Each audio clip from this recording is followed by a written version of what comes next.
This is a quote from an interview with our current world hard enduro champion, Billy Bolt. And these are not my words, these are the interviewer's words.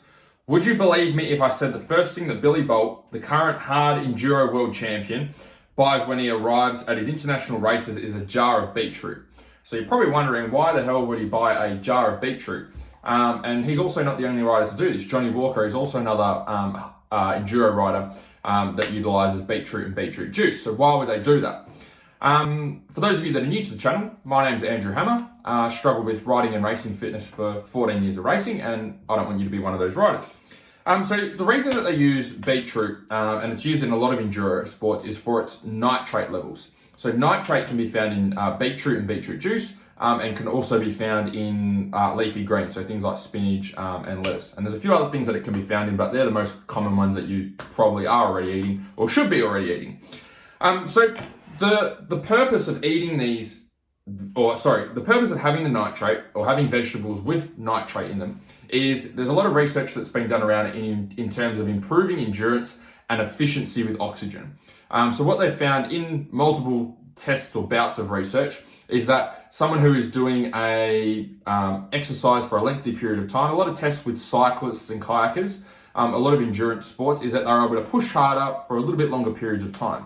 And the reason for that is they're just more efficient with oxygen. They're actually using less oxygen as they were going through their sport, which meant that they could push harder for a longer period of time. Now, how would you use it? So there's multiple ways that you can use it if you want to use it for your riding and racing. You can use beetroot juice, or you can actually just include leafy greens or beetroot as part of your meals throughout the week or on race day. But the easiest way to be able to get it in is you can buy beetroot juice from particular supplement companies, and you can have that before you go and ride. You can have it, I think most of the tests they've done, they've had it between 2 and 3 hours before they go and do their sport. Real question though is, should you be using it? There's a million different things you can be using. You probably, if you watch other videos on my channel, there's a million different things you can do to improve your performance. Is it worth putting time, effort, and resources into getting beetroot juice in? First of all, it's only going to be beneficial for those of you that do longer distance rides. Okay, so if you're doing 3-4 hour rides plus, then it's something that can be effective.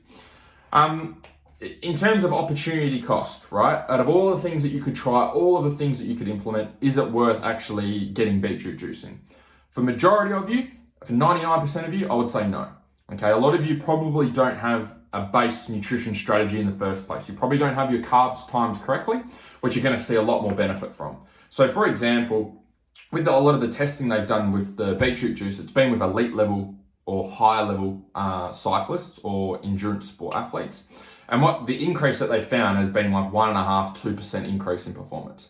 Now, for someone who's at an elite level of sport and they're doing all the training and they're doing all the nutrition and they've got all of that nailed already, then that 1 or 2% can be quite a big difference. For most of you, that 1 or 2% difference is, you're not even going to notice it. It's not even going to be an improvement. And if it is an improvement, it's probably more of a placebo, because you're taking something and you're expecting an improvement, expecting to be better, rather than an actual consistent improvement.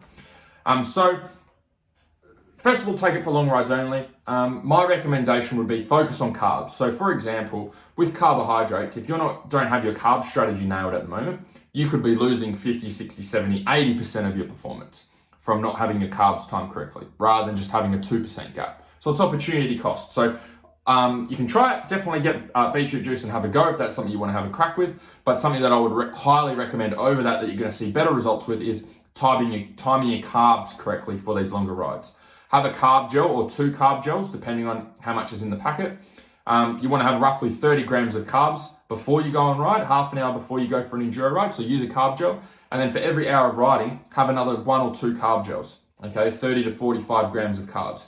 And what you're going to notice, you're going to see a massive difference. If you're not currently doing that, you're going to see a difference like this from using that carb strategy in comparison to using a nitrate strategy, which is going to get you this much progress. So it's just opportunity cost and looking at what's going to be easiest for you to implement to get the biggest amount of progress. Next thing is, what results should you expect? So as I was just saying, expect more endurance, but it's going to be around that 2% mark. You're not going to be noticing massive differences.